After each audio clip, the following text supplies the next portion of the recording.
এই হাদিস অনেক দিন শুনেছেন, কিন্তু আজকে আমি আপনাকে বুঝাই কেন সালাত একজন মুমিন আর একজন কাফেরের মধ্যে পার্থক্য সৃষ্টিকারী।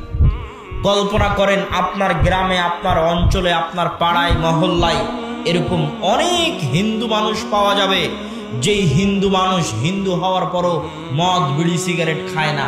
আছে না? না আছে।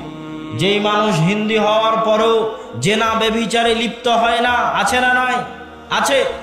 কল্পনা করেন একজন হিন্দু ইসলামের যত মুহাররামাত, যত মানহিয়াত, কুল্লু মা নাহাল্লাহু আন, একজন হিন্দু যে ইসলাম গ্রহণ করেনি, কিন্তু ইসলামের যত নিষিদ্ধ জিনিস আছে, যত মানহিয়াত আছে, যত মুহাররামাত আছে, প্রত্যেক হারাম কাজ থেকেও বেঁচে থাকে। না সুদ খায়, না ঘুষ খায়, না জেনা করে, না চুরি করে, না ডাকাতি করে।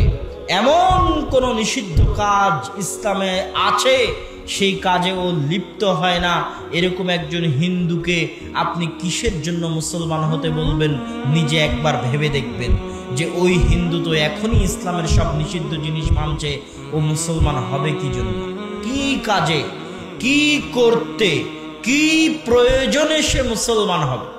আপনি যদি বলেন হজ করতে মুসলমান হতে হবে, তাহলে ওই হিন্দু যদি গরিব হয় তার উপর কি হজ ফরজ? হজ ফরজ নয়।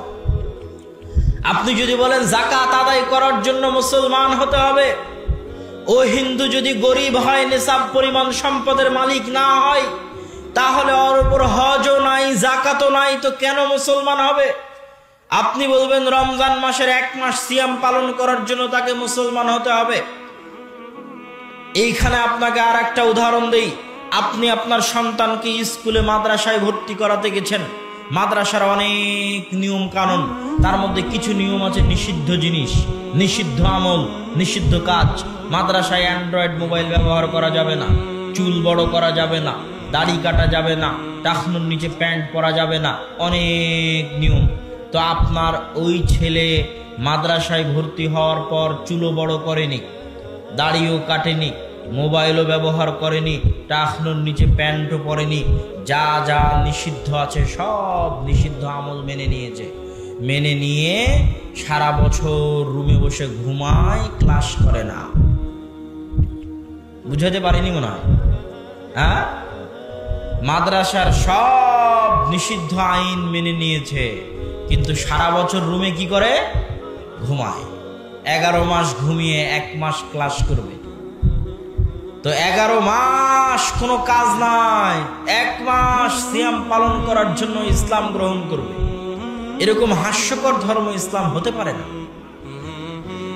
একজন হিন্দুকে মুসলমান হতে হবে কিছু করার জন্য, কিছু করতে, এরকম দ্বিতীয় কোনো ইবাদত আপনি তাকে দিতে পারবেন না যেটা করতে তাকে মুসলমান হতে হবে সালাত ব্যতীত।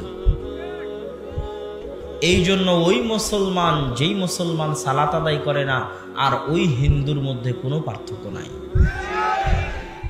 এই মুসলমান কেন মুসলমান আছে যদি সালাতি আদায় না করে? কি করতে মুসলমান আছে? কেন মুসলমান আছে? কি করতে, কি কাজে মুসলমান আছে? কেন মাদ্রাসায় ভর্তি হলি যদি ক্লাস করবি না? কথা মনে বুঝাতে পারি না। তুই মাদ্রাসায় ভর্তি হলি কেন ক্লাস যদি না করিস? যে ক্লাস করবে না, আর মাদ্রাসায় ভর্তি হওয়ার না হওয়ার মধ্যে কোনো পার্থক্য আছে? কোনো পার্থক্য।